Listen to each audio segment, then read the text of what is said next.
Bismillahirrahmanirrahim. Assalamualaikum warahmatullahi wabarakatuh. Halo semuanya, perkenalkan nama saya Yoga Tripamistu dari kelas 4D dengan NIM 666123031. Di sini saya akan memaparkan hasil resume atau mungkin bisa disebut juga sebagai hasil review saya terhadap salah satu jurnal yang ditulis oleh Ibu Ayuni Budiati yang sekaligus juga menjadi dosen pengampu dari mata kuliah Governance Digital. Di sini saya membuat mind mapping yang tujuannya adalah untuk mempermudah pemahaman dari jurnal yang saya pilih. Di sini saya membagi menjadi 3 section. Yang pertama ada pendahuluan, ada metode, dan juga ada hasil dan pembahasan. Baik, kita langsung masuk saja ke review jurnalnya.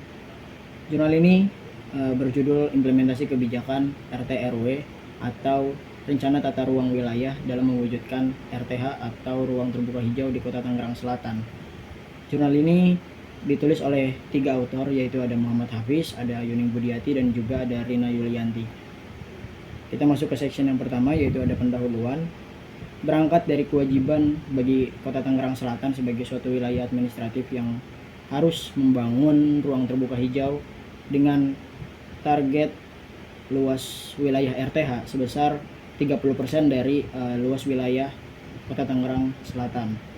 Namun karena hal ini berjalan bersamaan dengan semakin meningkatnya penduduk Tangerang Selatan, akhirnya terpaksa beberapa lahan besar digunakan untuk membangun infrastruktur dan juga untuk memajukan industri.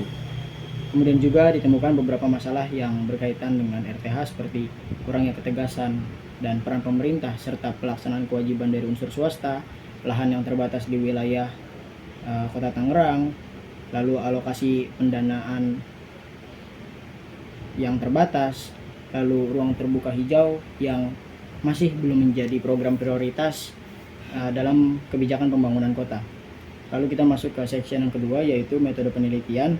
Yang digunakan di sini adalah pendekatan kualitatif deskriptif dengan menggunakan teori Van Meter Van Horn dengan 6 aspek, yaitu ada standar dan sasaran kebijakan, sumber daya, karakteristik organisasi pelaksana, komunikasi antar pelaksana, disposisi atau sikap pelaksana, dan juga aspek yang terakhir yaitu lingkungan sosial, politik, dan ekonomi.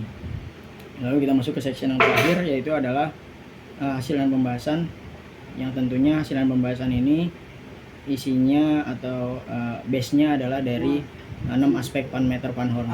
Dari aspek standar dan sasaran kebijakan, pemenuhan RTH dikatakan tidak sesuai dengan standar dan sasaran kebijakannya, dalam artian masih belum mencapai target. Hal ini dikarenakan kebijakan RTH belum menjadi prioritas dan harga lahan di wilayah Tangerang pun yang masih relatif tinggi.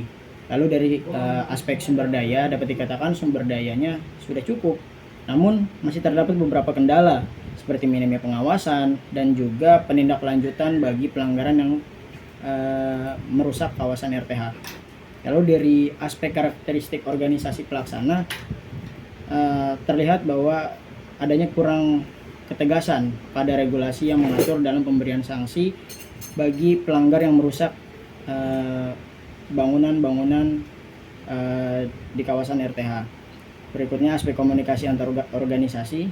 Aspek ini menjadi satu-satunya aspek yang unggul karena dilihat dari semua stakeholder yang mampu menjalankan koordinasi dan pembagian tugas yang baik. Kemudian dari aspek disposisi atau sikap pelaksana kebijakan, terlihat bahwa sikap pegawai dinilai masih kurang disiplin dalam merawat taman-taman kota. Selanjutnya dari aspek yang terakhir, yaitu aspek lingkungan sosial, politik, dan ekonomi, diketahui bahwa kebijakan RTH masih minim dukungan dari elit politik yang kemudian membuat tidak tercapainya target pembangunan RTH.